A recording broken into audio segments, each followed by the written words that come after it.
Good morning, everyone, and happy Sunday. I'm Charlotte McGinnis, and as always, I want to thank you for taking a few minutes out of your day and joining me on this beautiful Sunday or at your convenience.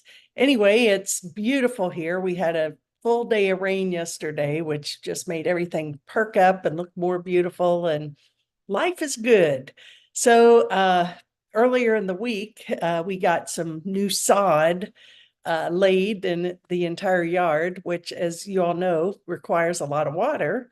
So I was doing my due diligence out watering and moving the sprinklers and took a tumble like I've never taken before. It's a miracle I didn't break anything, but my body is still aching head to toe, landed flat on my chest, stomach, and elbow there. And but anyway, life is good. I'm doing better and better every day, but be careful out there. So never know what's going to happen. But it's been a great week. Had a wonderful surprise, a visit from two of my dear friends from years and years ago in my golf days, which is, well, boy, it seems like another life. They're one of them and her husband are moving up here, and they came to check on the house, and yay, it was fun and great to connect. So looking forward to spending more time with them in the future. So here we are. It's Sunday. Found a fun topic to talk about. Got lots of good stuff to share today, and really want you to take this one to heart because it is what we're here to do, right? We're here to wake up. We're here to align with love. We're here to transcend the illusion, the dream of fear, separation, lack, limitation, sickness, whatever it is. We're here to remember who we are as children of God and our divine perfection. So, how do we do that? Well, we're going to talk about that in just a minute, but I got lots of things coming up this month. As always, I've got the Wednesday Heart to Heart Soulful Conversations.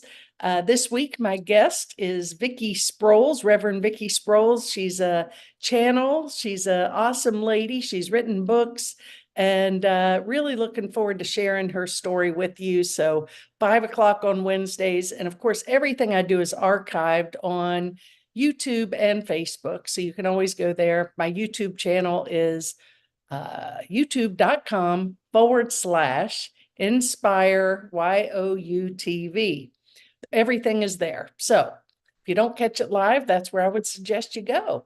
Also, very excited with a couple of my good friends, Marcia Grace and Sora. We're going to be offering this month a intro to finding inner peace in outer chaos. That's what we're all seeking in this world. I think there's more chaos in the world or in the dream than we've ever experienced. And how do we find inner peace? Well, we're going to talk about it. We have a free intro next Saturday, the 11th, at 10 a.m. on Facebook Live. You can join us. I'll keep posting it, and you can just plug in when you see it. It'll also be archived. And if you don't catch us live, like I said, you can watch it. And if you're inspired to join us for our seminar on the 25th, 10 a.m. Saturday, you can do that, and you can sign up through Eventbrite. We're making that available for a donation of any amount, and looking forward to a great day. Really excited to start another book study here with my good buddy, Julie Considine. Starting on the 15th, May 15th, 11 a.m. That's Wednesday, be an 8-week course on Sermon on the Mount, written by Emmett Fox. And it's really a handbook for life. And it's terrific. I know you'll love it.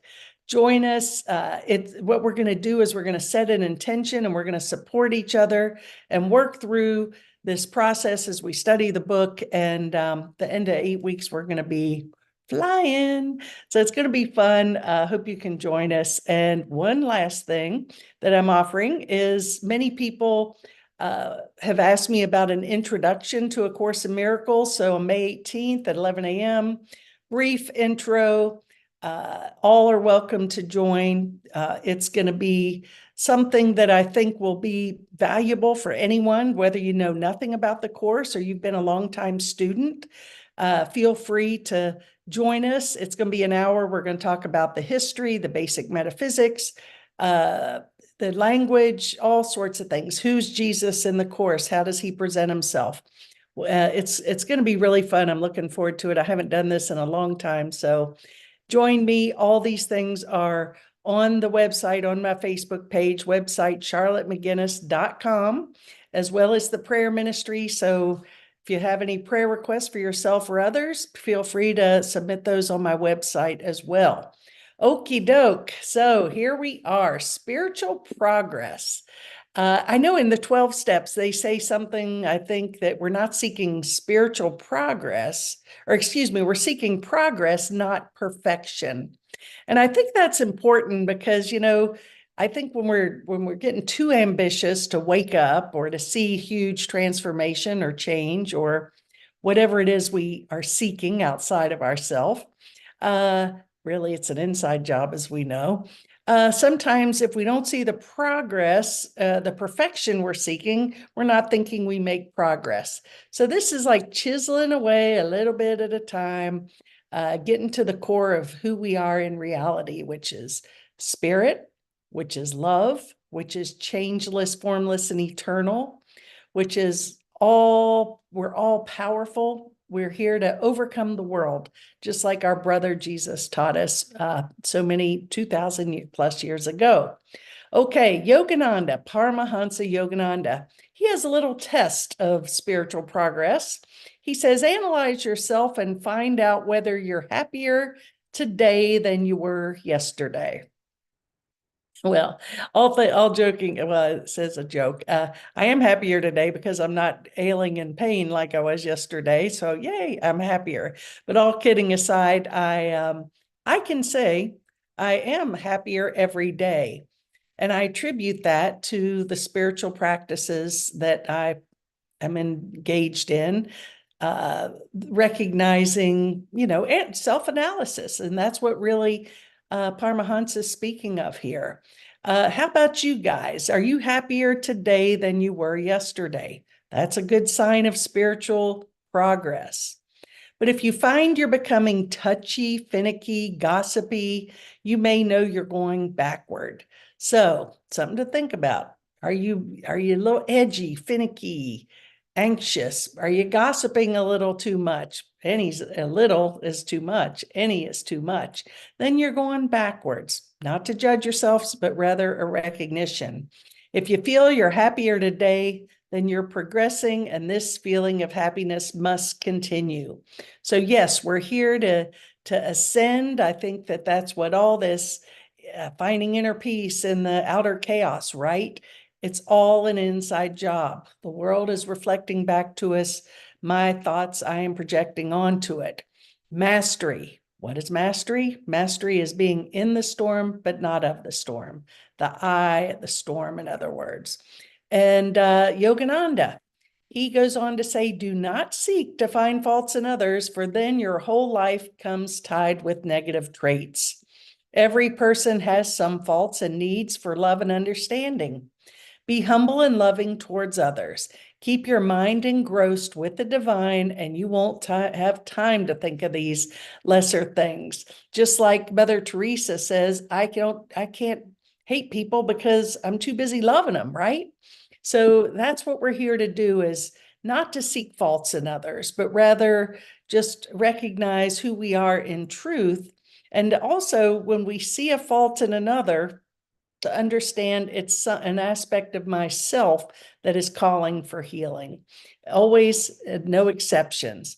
So how do we progress? What do we do to get to this happy place? How do we let go of judgment, gossip, pain, suffering? What do we do? Well, we're going to talk about that right now. Well, Sivananda, Swami Sivananda says, rise above the deceptions and temptations of the mind. This is your duty. Learn to become wise. Desire nothing. Give up all desires and be happy. The real spiritual progress, the mediator, is measured by the extent to which they achieve inner tranquility and freedom from desire. Well, that in itself is a Buddhist principle 101, right? All suffering comes from desire, right? Well, we're not going to be very peaceful or happy if we're desiring something outside of ourselves to be different. Yes, we can have preferences, and yes, it's fun to have our world be a certain way, right? But real mastery, the real peace, the real ascension mindset, the real truth that we're all really here to wake up to is overcoming desire and the need for my external world to be different. The greatest step to progress, in other words, is the desire. Okay, this is a healthy desire to progress and make change, right? The greatest step is to take the step. So that's what we're here to do. The secret to change, get started right here, right now, right? Forgive the past right here, right now. Let's make a vow.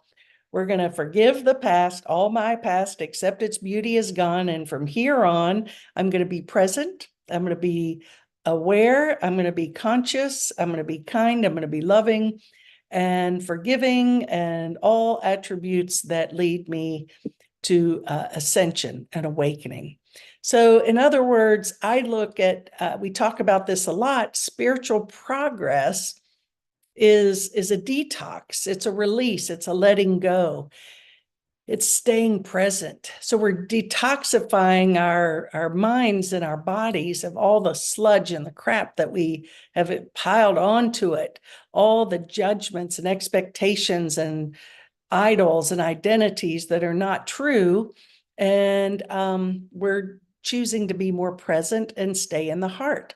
So detox, that's always a good thing to do, both physically, mentally, and spiritually. Physically, I sort of live a detoxifying life. I put some stuff in my body that's probably not the best, but I really try to counterbalance it with juicing and healthy diet and sauna and exercise and all those things.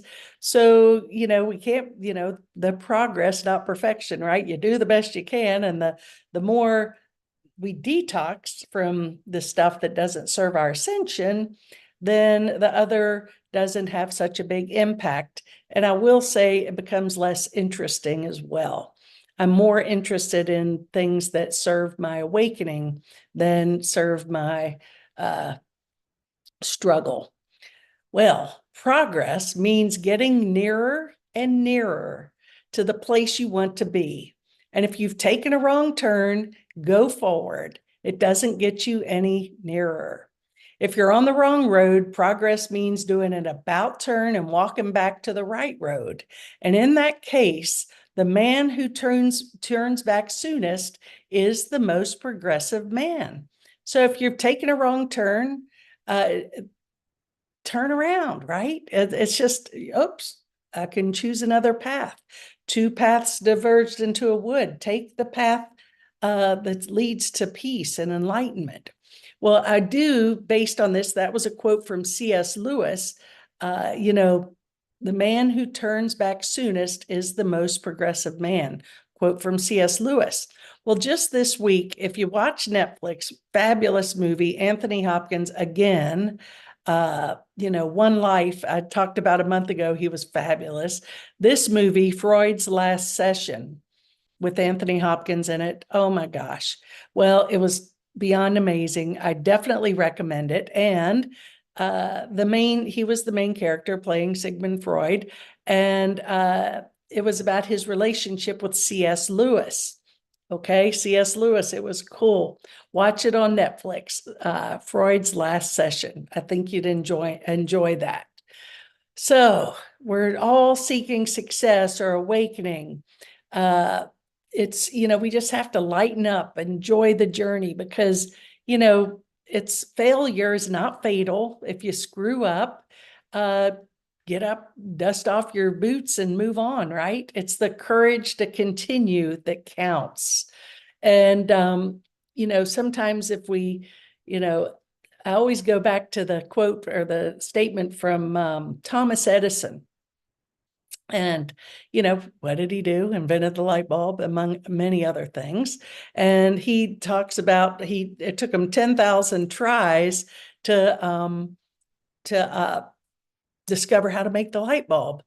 And thank goodness he continued. I'm looking at my light bulbs right now. Thank you, Thomas.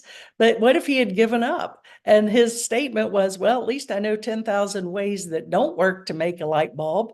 So, it's all perception. How we choose to view a situation is really what it's all about. So if you make a mistake, you never fail. Just take it and move on. Let it go. Shake it off, right? Like, what's her name? Taylor Swift, Shake It Off. Anyway, you know what I'm saying. And of course, Walt Disney, just the way to get started is to quit talking and begin doing. And, I have known people that have been guilty, I'm sure myself, to big talk, got all these great ideas, never manifest, right?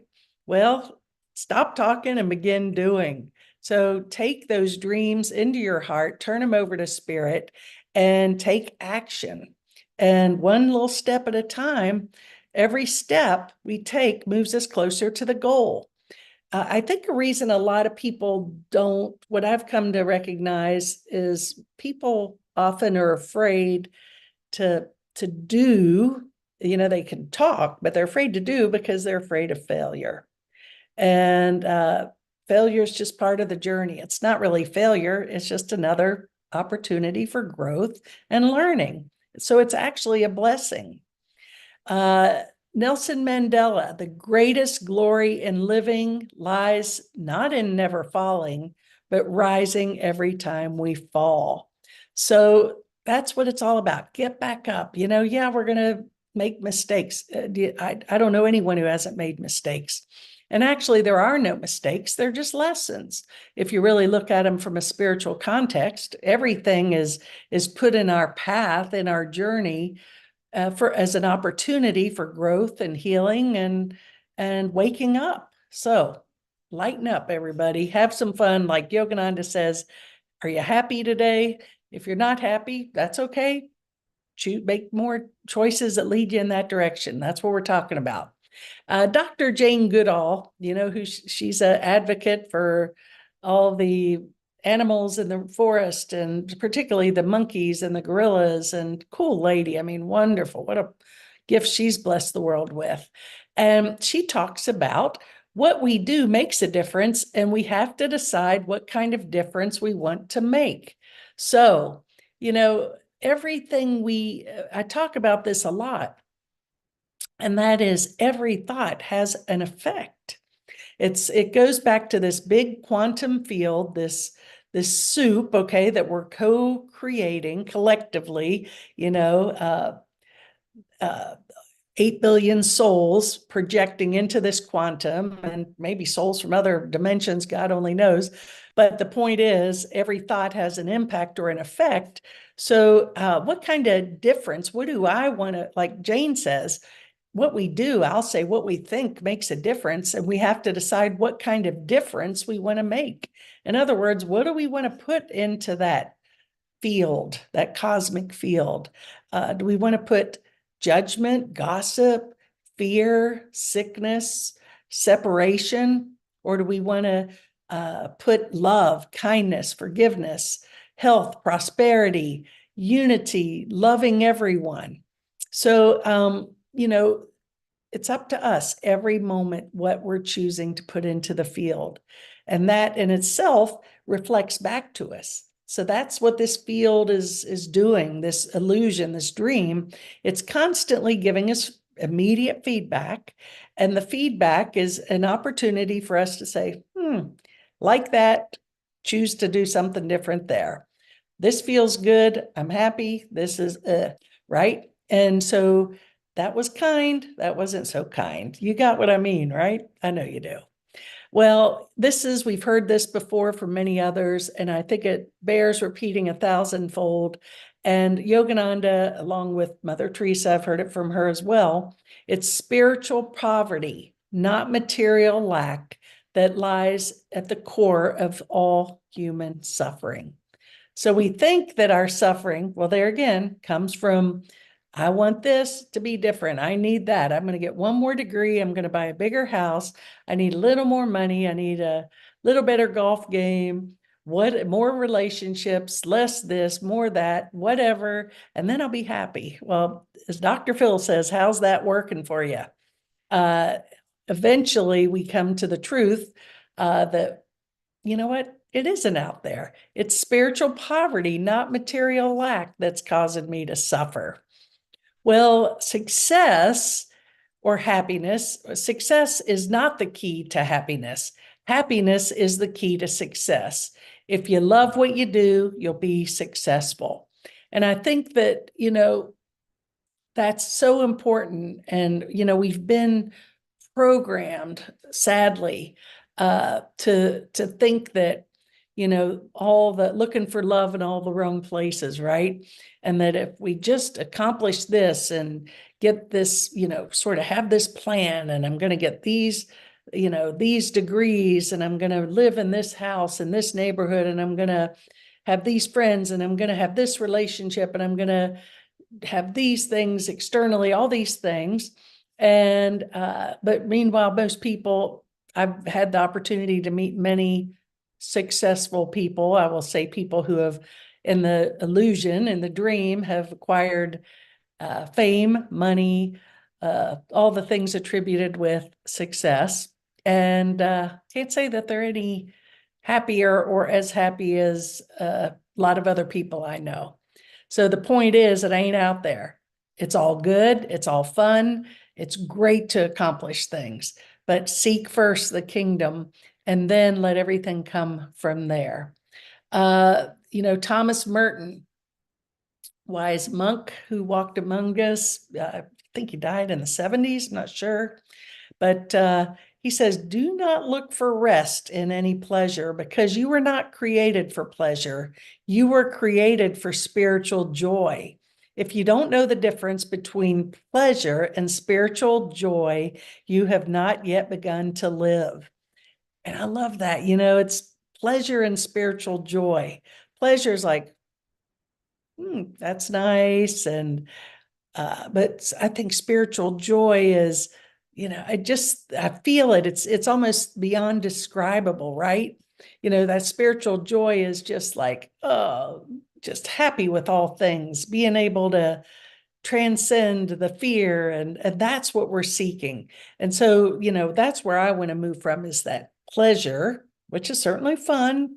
I'm not complaining about it, and I welcome it, but I'm seeking that spiritual joy, that which is bigger than anything that in this little world has to offer. I remember, I always liked the wisdom of President Reagan. I thought he was a wise spirit. I thought he was a good man. I'm not trying to make this a political statement. Let's just say, as a human being, there were attributes in everybody I like. So he said, there are no constraints on the human mind, no walls around the human spirit, no barriers to our progress except those we ourselves erect. And that is so true. We put those walls and limitations and boundaries around ourselves, but the soul, the spirit, is just waiting to be let go.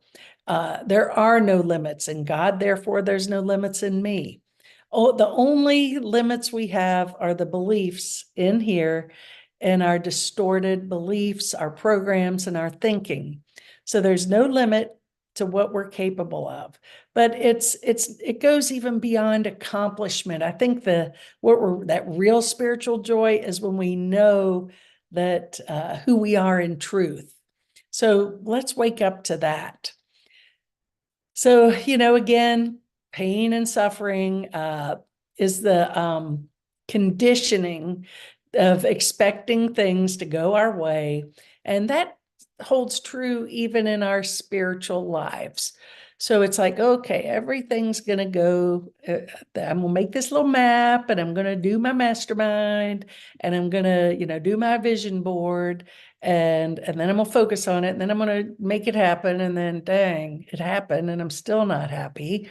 So that wasn't it. But, how about our spiritual life? Sometimes, well, it's all spiritual. It's all God, right? So ultimately, it's not about things always going our way, because trust the process. Sometimes I look back and say, thank God I didn't get that, right? Thank God, literally.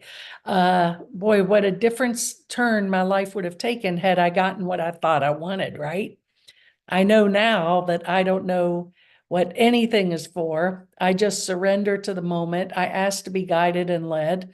And I know that Spirit's got my back, and I trust in that. And I know that all is well, no matter what. So it's important to nurture our spiritual life. I've talked about many times that I know people, especially young kids, who don't have really a connection to spirituality. And they're struggling, and I can't imagine my life without my spiritual component. That is my life. That's the first and foremost in my life. Everything comes from that. Well, to the best of my ability. And Gautama Buddha says, just as a candle cannot burn without fire, men cannot live without a spiritual life. So that's so powerful and so true. So, in wrapping things up here, I take these concepts to heart, and I hope you all do too, because there is something beyond what we're looking for. It's all inside. It's awakening to that spiritual joy. It's knowing that we're connected to creation and creator and everyone and everything, and we're not separate. And it's taking self-responsibility for everything in our life. It's about no longer pointing fingers and holding grievances and judgments and gossiping and being healthy, overcoming, our body is neutral, and it's responding to really our thoughts about it, right? So our body is giving us feedback all the time. So if you're dealing with health issues, maybe consider, and I know it's not easy. Look, I've had stuff too, but it's an opportunity for me to go deeper inside and know that everything comes from thought, from belief, from my programs, right? Well, we can change it. We can shift it. We can overcome anything. And I truly believe that's so. And this quote really spoke to me. It says, if I had in me something that inspires people towards the good and raises them one step on the ladder of mental and spiritual progress, I want to show it by example, indication, and deduction, not by preaching, threatening, and conspiring. So, quit talking, do the work, live the life. You're gonna, who we are is an example of what we're here to do. It's bring God into the mix, bring love into the mix of everything.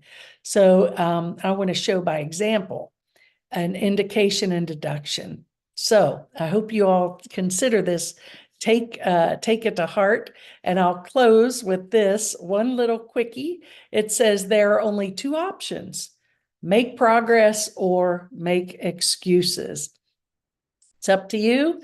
Thanks for joining me. Feel free to share this on Facebook or YouTube, whatever. Pass it along to your friends. And my website, charlottemcginnis.com, is up and running. And although I offer all of these on everything as a gift to you, I accept donations towards the cause. It's getting a little bit pricey, but it's not making me starve, so I'm not too worried about it.